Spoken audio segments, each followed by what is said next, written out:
आह्लादित है। इसके लिए हम अपने अभिभावक स्वरूप इस संस्थान के निदेशक संजय सर को बहुत बहुत धन्यवाद कहते हैं और धन्यवाद कहते हैं इस संस्थान के इस कार्यक्रम में उपस्थित अपने सभी छात्र भाई और छात्रा बहन को। साथियों, अभी संजय सर जितना मेरे बारे में बताए, मुझे ऐसा लगता है कि आज हम जिस दायित्व पर हैं और इस काबिल बनाने में संजय सर और इनके जैसे ही कई लोगों का योगदान है। जिस जगह से हम आते हैं, जिस गांव से हम आते हैं, वह दामोदरपुर गांव है। भगवानपुर प्रखंड का एक पिछड़ा गांव था उस समय। हम 2013 में 10वीं की पढ़ाई उसी दामोदरपुर गांव के ही उच्च विद्यालय से पास किए थे। 2013 में दामोदरपुर उच्च विद्यालय का जो स्थिति था, उस हाई स्कूल में लगभग 800 छात्र छात्रा नामांकित थे और 800 छात्र छात्राओं को पढ़ाने के लिए उस विद्यालय में एक भी शिक्षक नहीं थे। एक प्रधानाध्यापक, जिनका घर यही बेगूसराय है, राजीव सर है पोखरिया के, वो प्रधानाध्यापक थे। इसके अतिरिक्त एक क्लर्क थे किरानी, और कोई शिक्षक वहां नहीं थे।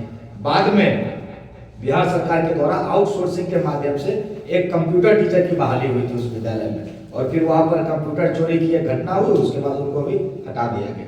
वैसी परिस्थिति में उच्च विद्यालय से वही हमने शिक्षा प्राप्त किया था, क्योंकि जिस समय जब हम प्राथमिक विद्यालय और मध्य विद्यालय में पढ़ा करते थे, आप लोग भी यदि सरकारी स्कूल से पढ़े होंगे तो सरकारी स्कूल में बाल संसद होता है, बाल संसद का गठन होता है। जो सरकारी स्कूल से पढ़े होंगे उनको मालूम होगा। तो जब बाल संसद का गठन होता था मिडिल स्कूल में, उसमें भी कई प्रकार का दायित्व जिम्मेदारी दिया जाता था। आप में से भी कई लोगों को ऐसा अवसर मिला होगा, और उसी समय से मुझे लगता था कि छात्र छात्राओं से जुड़े हुए बातों, चूंकि वहां पर स्थानीय स्तर पर समस्याओं का समाधान होता था। प्रत्येक विद्यार्थी को विद्यालय के प्रधानाध्यापक या शिक्षक व्यक्तिगत रूप से जानते थे, उनके माता पिता को जानते थे, तो वहां पर समस्याओं का प्रकार अलग होता था। लेकिन फिर भी उन छात्र छात्राओं के सर्वांगीण उन्नयन के लिए जो कार्य होता था, जैसे उस समय 2012-13 में गांव के विद्यालय में कंप्यूटर शिक्षा का अलग नहीं जगह था, लेकिन वैसी परिस्थिति में भी मिडिल स्कूल पासोपुर जिला में 3-4 स्कूल में गिना जाता था, उसमें कंप्यूटर था और वहां पर कंप्यूटर की पढ़ाई भी होती थी।